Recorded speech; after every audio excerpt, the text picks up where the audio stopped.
Hey everybody, welcome back. Before we get to my video, I want to do a little shout out. One of the guys that I started following when I first began doing this little journey of die-cast stuff and restorations and then DIY and everything else. His name is Paul Youdelis, Youdelis, aka Fat Guy Productions, based out of beautiful Las Vegas, Nevada. Paul's having a Christmas extravaganza live stream on Friday, December 22nd at 5 p.m. Pacific time. Paul's been a very gracious DIYer and YouTube channel to watch. He does some giveaways every once in a while.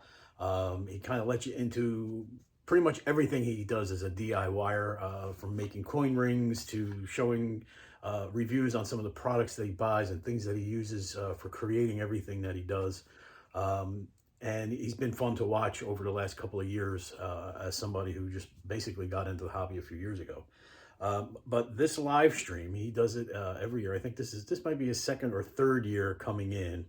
Last year, he only managed to get, his goal was to get 100 to 200 concurrent viewers in the live stream. He fell a little short. This year he's upping the ante a little bit. He wants to try and get between 200 and 500 viewers in attendance. Now, Paul's got a pretty decent sized channel. I think he's got about 18,000 subscribers, give or take. And he made a video called his Christmas extravaganza live stream video, which he produced around Thanksgiving or maybe even on Thanksgiving.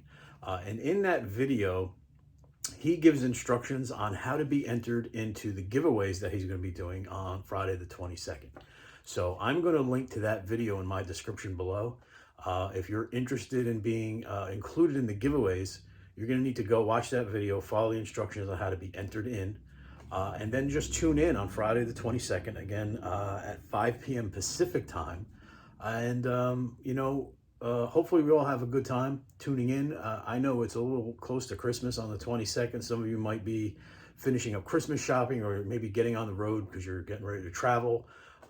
Just, the hustle and bustle of the holidays is understandable, but I watched his last video regarding that live stream. I made a promise that I was going to definitely give a shout out to, maybe the little bit of subscribership that I have who don't know about Paul yet, would be able to, sit in, come and join us in the live stream on the 22nd and have a chat and see what's going on. And, maybe just have some fun, just before the holidays, especially if you're into the hobby. So, either whether you've heard of Paul or not, definitely get over there. Try and make it a point to tune in. Even if you tune in just for a little bit of the live stream, try and give him that bump of those numbers, and maybe just, enjoy what's going on, have a good chat and a couple of laughs with everybody and see what's going on. So, again, Friday the 22nd, 5 p.m. Pacific time. So hope everybody can make it.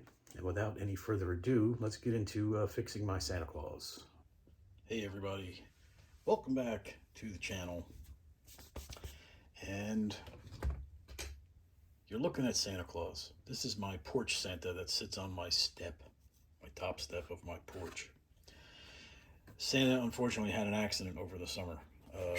And when I say accident, what I mean is I sort of dropped him. I was moving some things around in the garage. And I put him somewhere where I thought he was safe, and he was, until I backed into it with a piece of lumber, and he, I don't know, did a half Nelson or a triple Lindy off of whatever he was sitting on at the time, and pretty much busted his elbow. So I collected all the pieces, I put them in a little baggie and held on to them because there's no way I'm not going to try and fix it, and I'm not going to go out and buy a new one because these things are definitely not cheap. So I've already found, some of the bigger pieces and got them in place. And now some of these little pieces are just going to be very hard to try and get in and placement.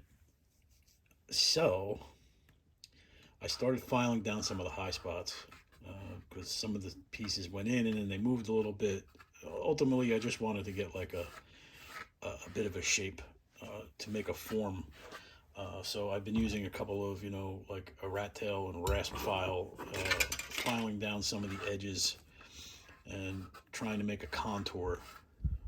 And I'm kind of torn right now at this juncture on repairing old Santa here. I'm not sure if I want to use this. This is just from a coffee can lid. This is the vacuum seal that you pull off. This is very bendy. I'm not sure if I want to just make a small, like cut out small pieces to make patches that go over those little spots, those holes, and then use, you know, maybe a mallet softly to tap it in place and make those molds a little bit, you know, those contours kind of fit into place, like this contour right here with his jacket or his coat. And then just piece them in, and then use a skim coat of, I don't know what I'm going to use yet. I was thinking about Sculpey clay. I don't know if Sculpey will actually dry. I need to get something very thin. I also thought about using SteelStik, which I think, you know, just because it's man cave kind of stuff, you know, let's be manly and let's use the SteelStik. If I can get that thin enough, roll it thin enough to where I can make it and pliable, and then I think I can use lacquer thinner or even acetone on an acid brush on the edges to kind of feather it out a little bit. Wait until it dries and then give it a final sanding. And then try and match up some acrylic paint in the airbrush and give Santa, you know, a little elbow patch job here. So that's what I'm going to do. At least that's in theory. That's what I'm going to do. But Santa needs a fix, and he needs that. He's going to need that elbow in a few weeks. So I'm just going to continue to just show. I wish I would have actually filmed it from the beginning to get these pieces in. But I wasn't sure if it was actually going to work because of whatever this is made of. I used straight up Crazy Glue and some of the Bob Smith accelerator to get these pieces in. Now they're not 100% perfect. Like I said, this one managed to slip on me. This one got glued in twice, and there's a gap, so I filled the gap in with extra Crazy Glue. I managed to glue 2 of my fingers together. These 2, don't ask. But I'm in the filing process here. I'm going to continue to file a few more of these spots down. And then I'm going to make an executive decision. Am I going to use just these little pieces to patch these areas here first, and then do a complete, you know, like a fruit roll-up of SteelStik and place it over and feather it out and let it dry, you know, and try and work the contours in while the SteelStik, before it sets up? I don't know. You got to be pretty brave to do that because SteelStik will set up pretty quickly. So I'm just going to continue to file, get some of these spots down, and make sure, you know, if I'm going to use SteelStik or something else to adhere this like this aluminum to, some of this paint's going to have to go. I'm going to have, you know, like I'm going to have to get down to whatever this material is, this white material. So I'm going to remove some of the paint too. This way, whatever I glue or adhere to that is going to stick. It's kind of like putting primer on. And maybe I'll even throw a coat of primer on this area too. Who knows? So I'm just going to continue filing and make a mess. And act like I know what the hell is going on. In theory, I should at least make him whole. Whether or not I paint him very well, match the paint and the acrylic very well to get him to get his suit back in a uniform color. I mean, it looks easy enough. I mean, it's not a red line, right? So saving Santa. He's got to get back on the porch duty soon. So unfortunately, I forgot about it, and the incident. Sorry, buddy, I didn't mean it. I forgot about the incident until I went to go, oh, I got to put Santa out on the step, and then I went, oh yeah, Santa's busted. So here I am, and here you are. Use this flat one.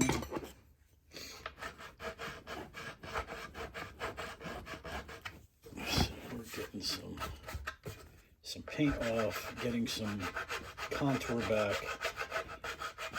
Tell you what, the Crazy Glue as a filler did work out quite well. So that's a good thing. So not only did I get the pieces back where they were supposed to be, but where there were fractures and like little tiny fragments that just didn't settle right.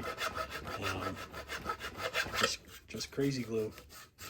It's a nice acting filler to make everything solid, so it's not, you know, it's not flimsy. It's not a flimsy repair. And if I put some SteelStik over it, it's even going to be a better repair. It'll be, you know, that's why I'm thinking the SteelStik outer shell. I'm gonna have to figure out a way to roll it really thin and really quick, which is why I thought I would put this on in some of the little patch areas. Just cut a piece that just covers these holes, and it's kind of malleable to the area. See where it goes. So I'm gonna mold this over for a few more minutes, and then when I come back, you know, you're either gonna see some of this patched in, or you know what, maybe I just go, because these gaps aren't very big. I don't think SteelStik would like fall in to the gap, you know, like make a low spot. And if it does, I could always let it dry and then build it up. I mean, it depends on how much time I want to really devote to this. The painting is going to be the worst part of this for me. Trying to match paint and then using the airbrush to make it look close to what this is. But we're going to see. So I'll be back. All right, so I got old St. Nick kind of face down here. And the first thing I'm going to do is get some degreaser. I'm going to use a little crud cutter on a paper towel and just clean this up. Get, you know, any of the oils from my fingers and my hands on that I have on here, anything else, because I want a nice clean surface. Because I'm going to go with the SteelStik idea, and I'm going to try it first on this little area here and see how it works out. I don't think I am going to have any problems. My issue that I think may come up and bite me is that the SteelStik won't actually adhere to this. So maybe what I'm going to do is on the edges, on just the outline of this spot, is get some sandpaper and take this paint off so I have nothing but white. And we're going to do that first. All right, so I took some 220 grit sandpaper. I didn't think there was a need to go any heavier than that and be really aggressive. It looks like I cleaned this up pretty well. So this is the area I'm going to attack. Just this hole, and maybe put a little piece in here. So I'm going to clean this off again. I probably should have just waited. But I didn't. So a little more degreaser just to wipe this down. And I'll just give this a couple of minutes to dry off. I have to figure out my plan of attack for actually mixing and rolling out the SteelStik.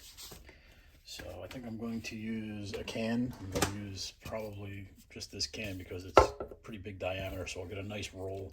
I only need a piece that'll patch in here, and maybe I can feather it.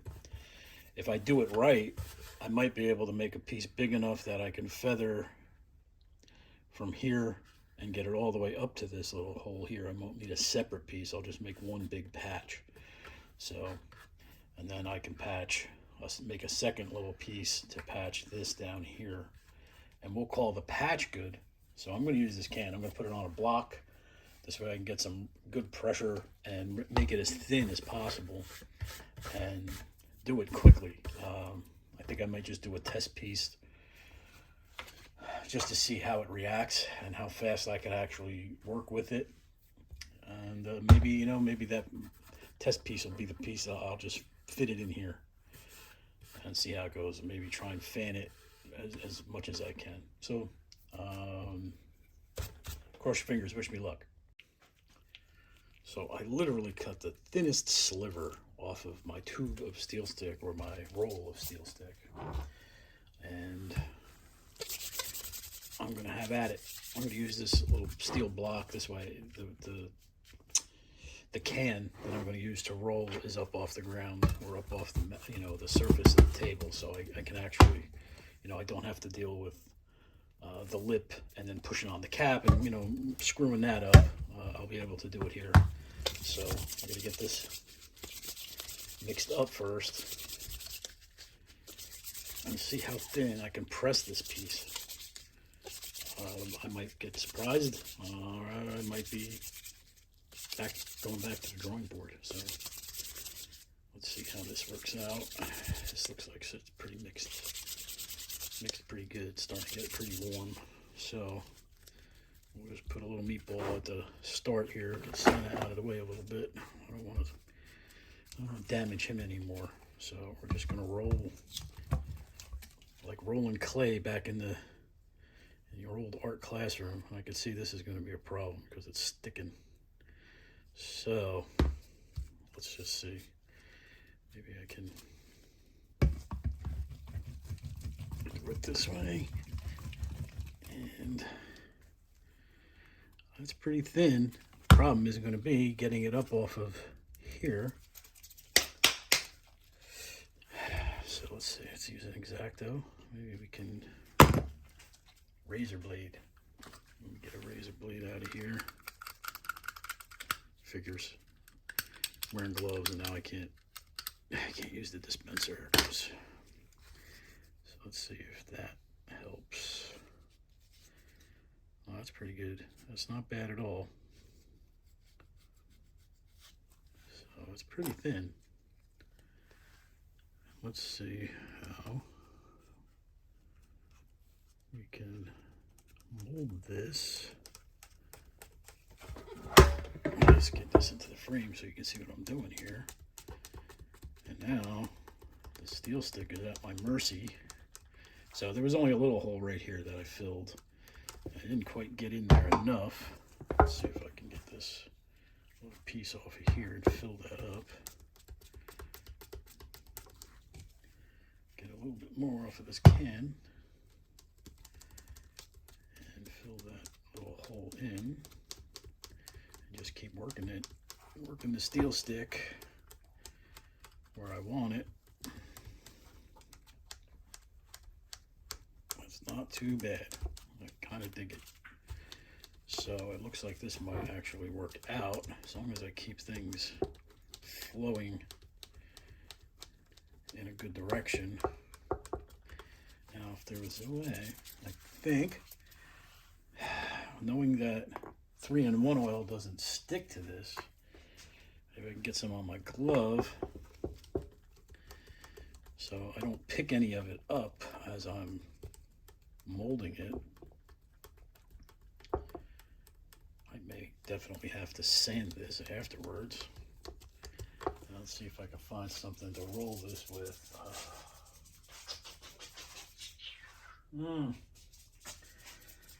Obviously, this wasn't very well thought out. Here, let's use this can, this little bottle here. Let's see if we can roll some of this out. And it is rolling. It is moving further out.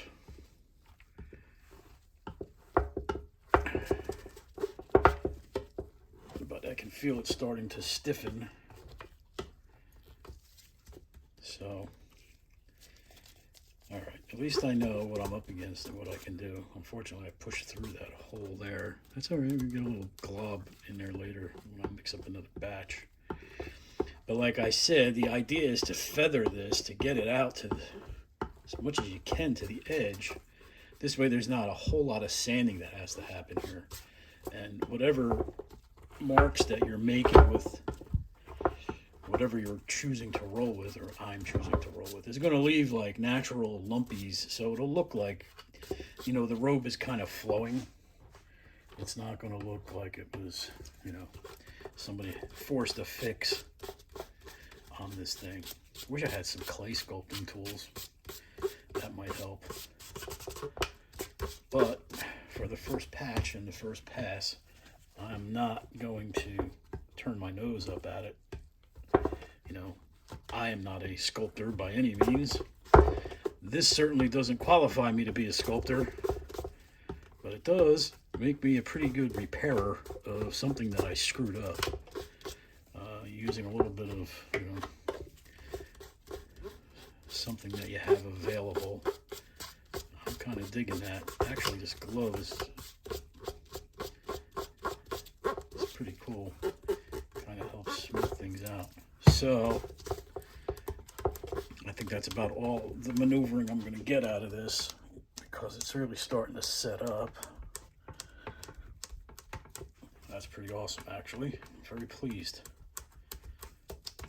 But now I'm making marks by doing that. The creases in the gloves, so it's still kind of soft. Let me put a little more of this 3-in-1 oil on here and try and smooth this out. And get this further down. The feather, that's good enough. We're going to have to sand it, so I don't know how well it's going to sand. I don't want to make a big clumpy mess. So there's step one. Now I'm going to try and do enough to cover this portion, and we'll move along. So knowing what I know now, before this actually gets mixed, I'm going to take an acid brush with some of this 3-in-1 oil, and I'm going to put some 3-in-1 oil on my block, because I know the SteelStik won't actually stick to that. I might put a little bit on my, I might not have to. I was going to say put a little on my can that I'm rolling this with.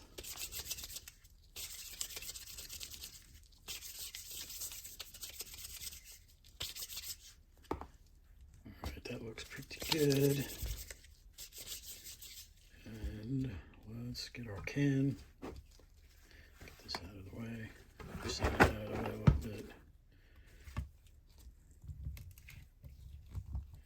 Well, it's definitely not sticking to the block, but it's sticking to the can. So we're going to need to put something on the can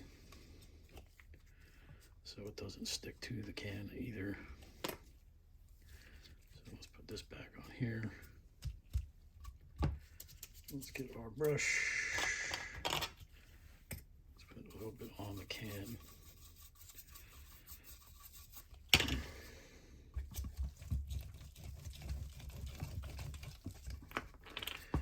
Well, it worked for a second, but that's okay. The razor blade will be my savior. And that's actually thinner than the first batch.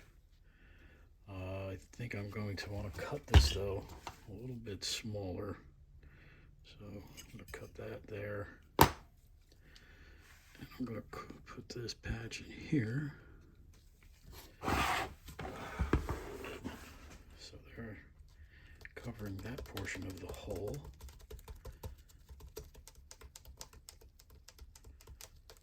Now, see, that's what I was afraid of. It's going to make a little bit of an indent, or, you know, it was going to sag, basically. So, I can probably use this other piece as a filler. Let's get this clump off of here. And I'm going to use this as a fill. What the heck is that? So we'll build it up a little bit.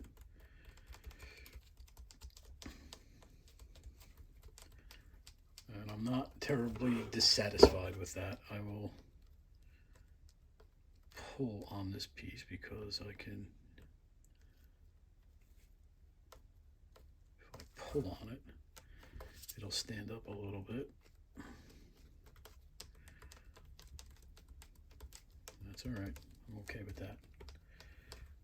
Just gotta make sure that I get all of my finger dents out of here.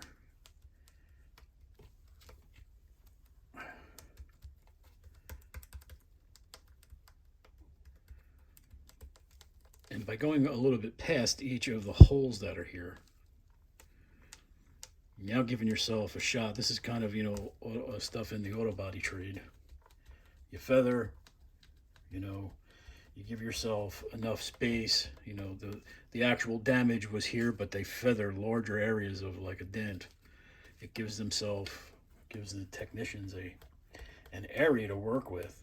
It's kind of like a grace space, if you will. And it helps in feathering and actually getting a good finished repair. So same kind of theory here.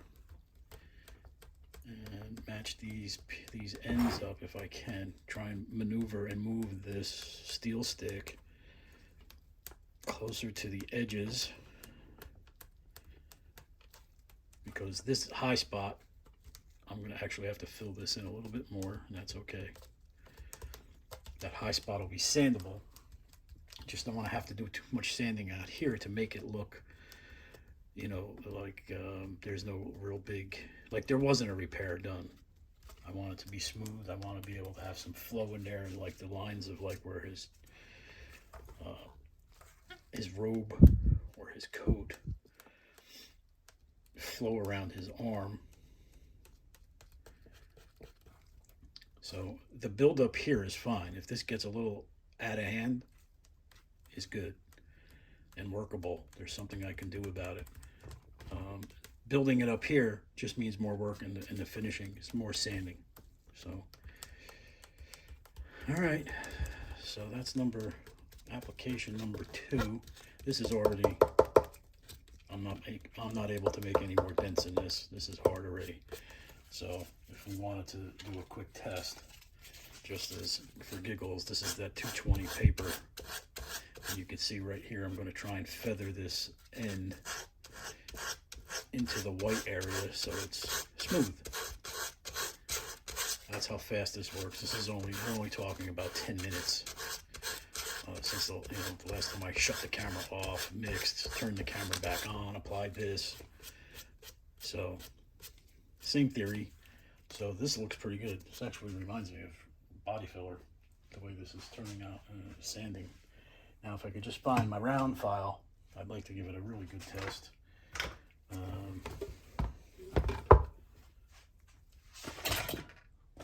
Oh, for Pete's sake, there it is. And there goes my 3-in-1 oil. Good job. All right, so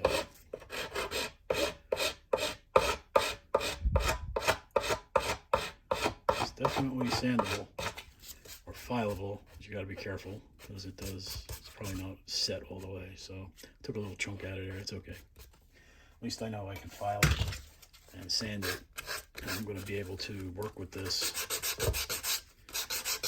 to make the edges appear like there was not a repair done there.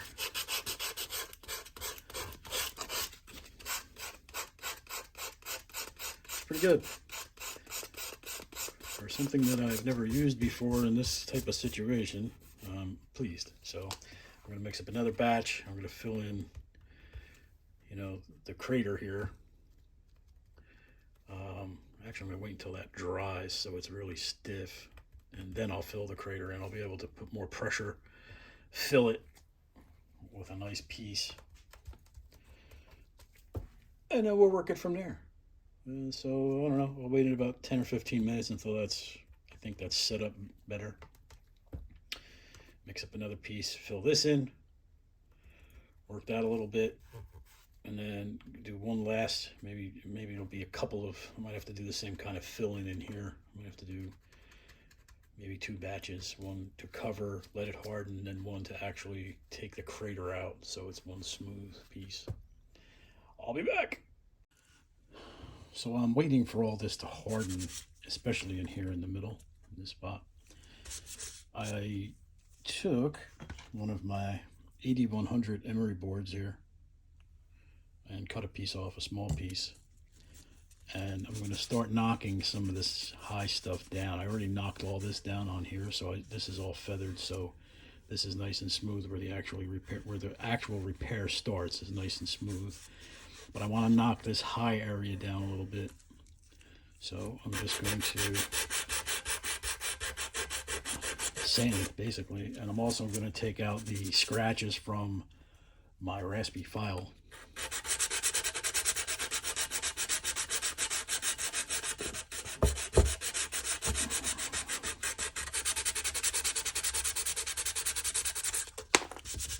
So this is from here, let's get my finger, so above my pinky was where I had the first patch applied, the first piece, and then this was the second piece. You can see, based on the low spot, as I'm sanding, what's light gray is even, what's dark gray is a low spot.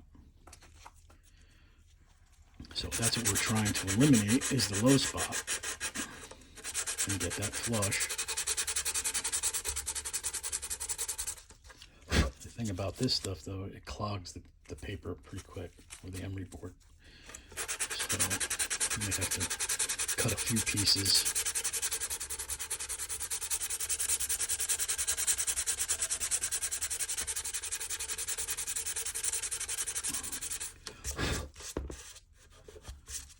So let's get there. Let's see how fast that clogged.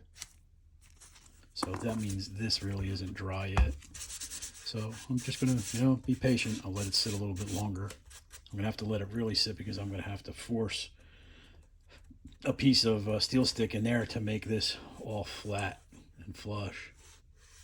Kind of like that. It's going to have to be bumpy. So I'm going to have to let it sit. So we'll be back. So while I've been waiting for this crater in here, the Grand Canyon, to dry, I started chopping up more pieces of my emery board, and so far, this was my original piece that clogged. I've since clogged 3 more.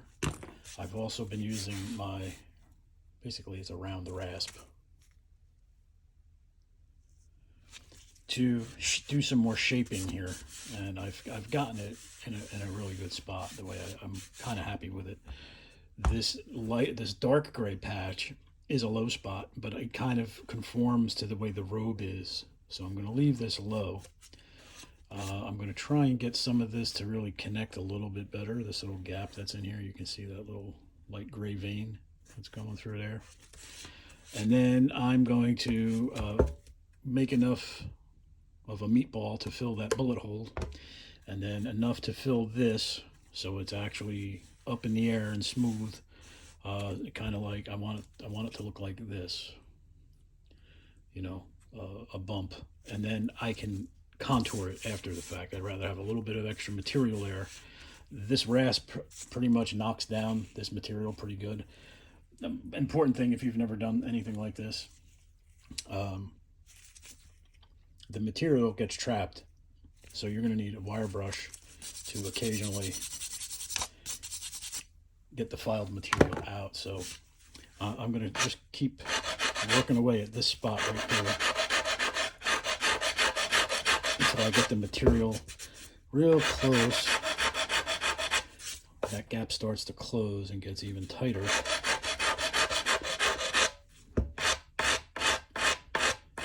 And then I'm going to sand it.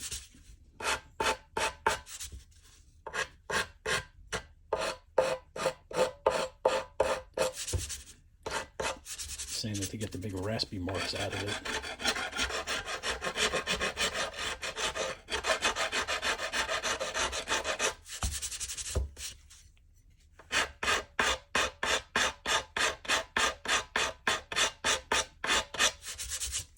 Kind of like a cheese grater.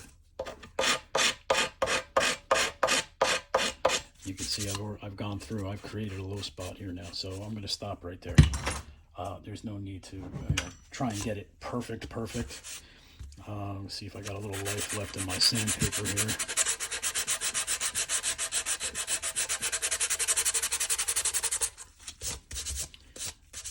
So now you can see that gap closed up pretty well.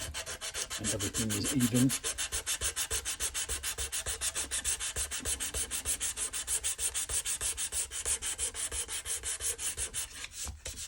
that little low spot. You can't even feel that. Yeah, you can, just a little bit, a wee bit. I can feel it, but I don't think it's going to be detrimental to the repair and the overall final, what it's going to look like.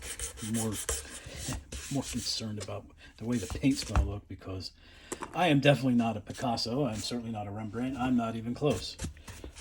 So getting things to match and flow in a good way. I'm a mechanical person.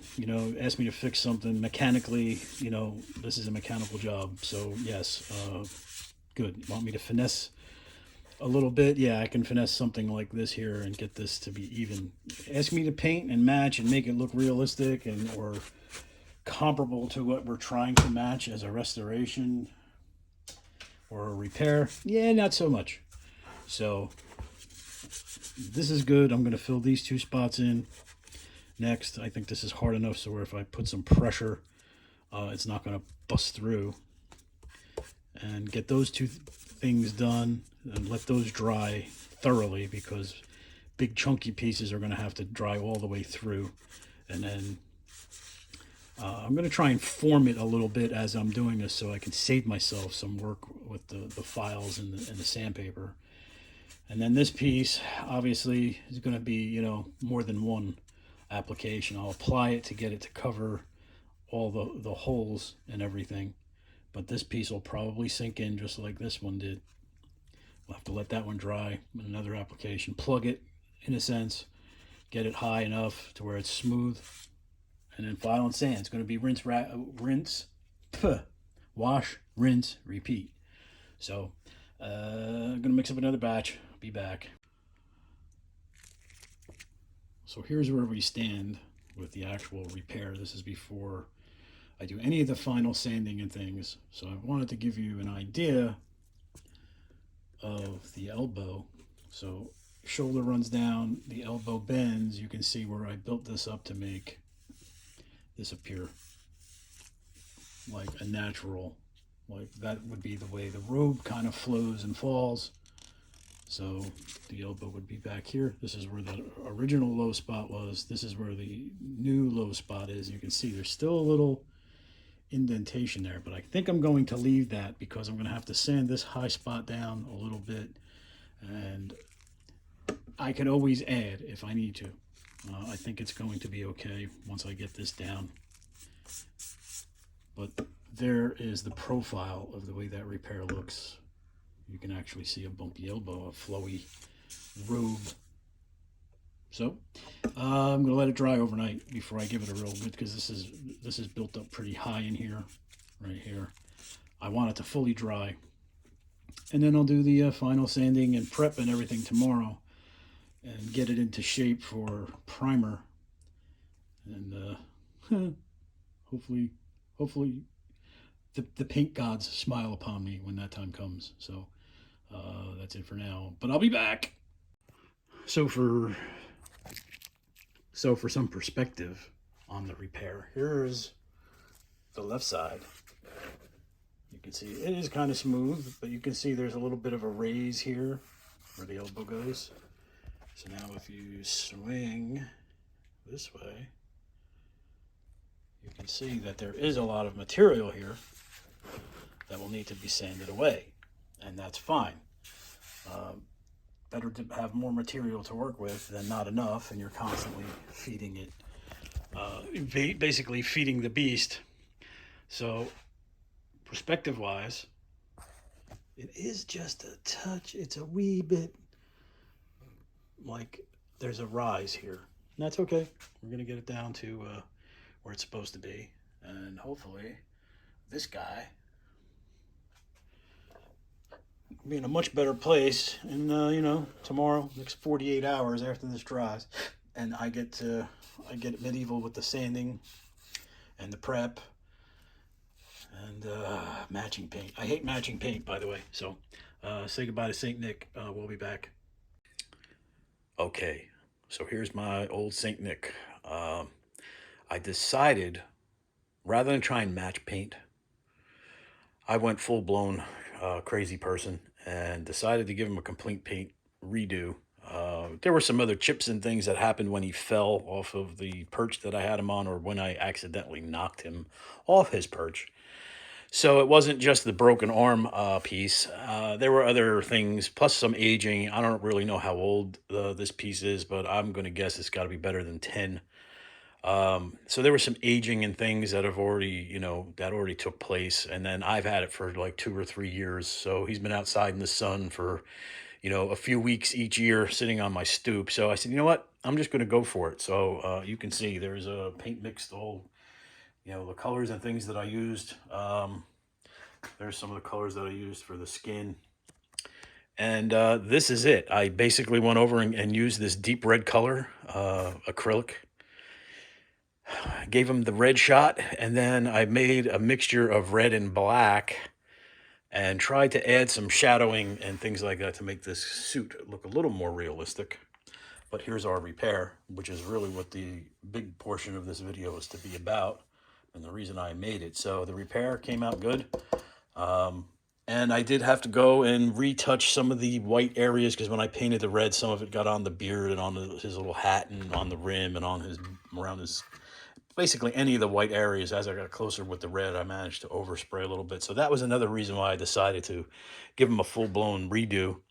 So that's where we stand now. And now, because this is water-based acrylic, I'm going to have to give this guy a shot of clear coat.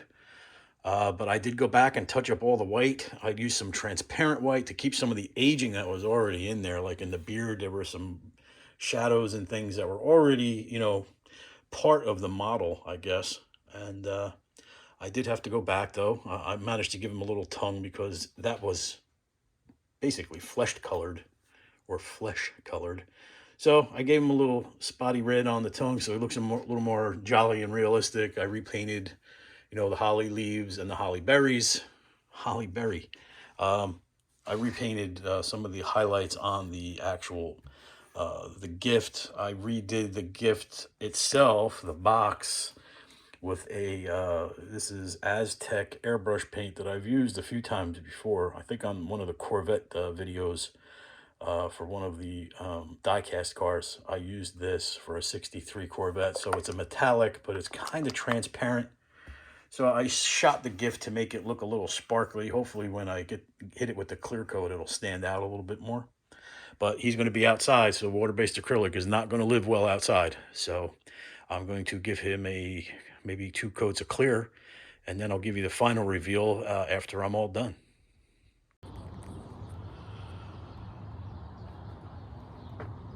So we're going to make this quick, because it is a very rainy day. It's not the best day to be putting Santa back out on duty after his resurrection here, or restoration.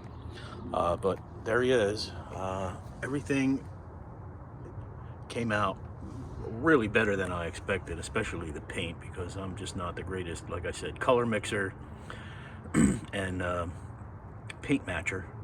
So I took one, when left unsupervised, sometimes I just need to do what I need to do. So I did manage, though. There is one run on the clear coat right there.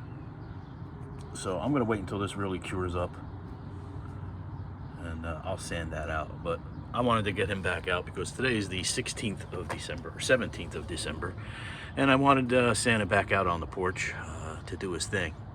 So there's the repair area. This was all the big hole at the beginning, and he's